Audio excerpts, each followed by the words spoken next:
tubaye ikaze mu kiganiro cyesha imvugo mugezwaho n'inteko y'umuco. Ni ikiganiro kidufasha kunoza no kuboneza imivugire kinyarwanda. Uyu munsi turagaruka ku bisobanuro by'ijambo imanzi n'andi magambo cyangwa imvugo birikomokaho ndetse n'iby'ijambo isugi. Ese mwadusobanurira byimbitse ijambo imanzi? Yego, ijambo imanzi ni ubwinshi bw'ijambo urumanzi. Urumanzi rero rukaba rwari indasago baca ku mubiri w'umuntu ahagaragara zikaba umurimbo.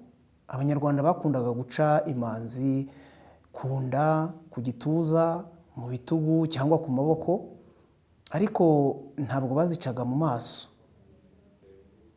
Iri jambo ni naryo rikomokaho inshoberamahanga igira iti gukeba imanzi, aribyo bisobanuye kuba mwiza cyane cyangwa se kugira ubwiza buhebuje. Imanzi kandi risobanura ibara batera ku bintu bibaje babikebye cyangwa babitwitse, cyangwa se iryo batera ku bintu bibumbye bakoresheje urugenya. Kera bagenyaga nk'ibicuma, ibibindi, inkongoro cyangwa se inanga. Ijambo imanzi rikoreshejwe mu bwinshi ribaho rikavuga intwari. Aha kandi ni naho hakomoka umuhamirizo w'intore witwa imanzi nyine.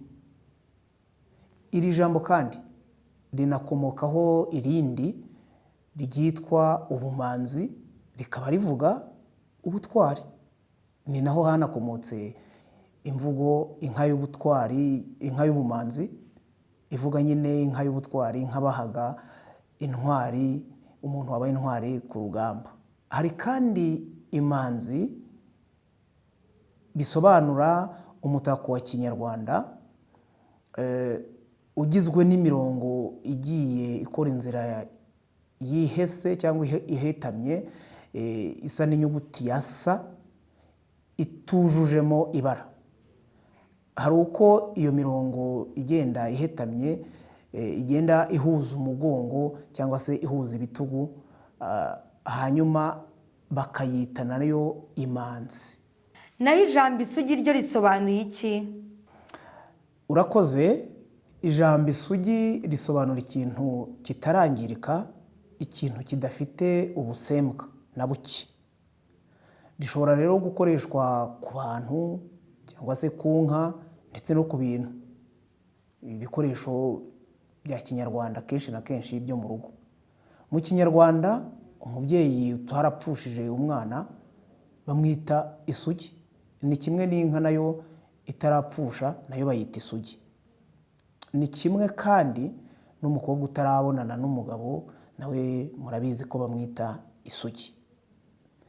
Mu bikoresho rero bya kinyarwanda kenshi na kenshi byo mu rugo nk'igicuma, igisabo, uruho, icyansi n'ibindi bitararara, ni ukuvuga bitarameneka cyangwa bitarasadukaho, bavuga ko bikiri isugi cyangwa ari isugi. Ni ukuvuga ko rero igikoresho icyo ari cyo cyose gishyashya kitarakoreshwa, kitariho ubusembwa, bakita isugi. Bityo tukaba twavuga ko ubusugi mu kinyarwanda bisobanura kuba ikintu kitarangwaho ubwandu ubwo ari bwo bwose. Mu kwanzura rero twavuga ko isugi rivuga igikoresho kitarangwaho ubusembwa cyangwa kitarangirika, kitarakoreshwa na rimwe, cyangwa se umubyeyi utarapfusha umwana, cyangwa se inka itarapfusha iyayo, cyangwa se umwari, umukobwa utarabonana n'umugabo. Murakoze ku bisobanuro muduhaye. Turabashimiye nawe mwakurikiye iki kiganiro.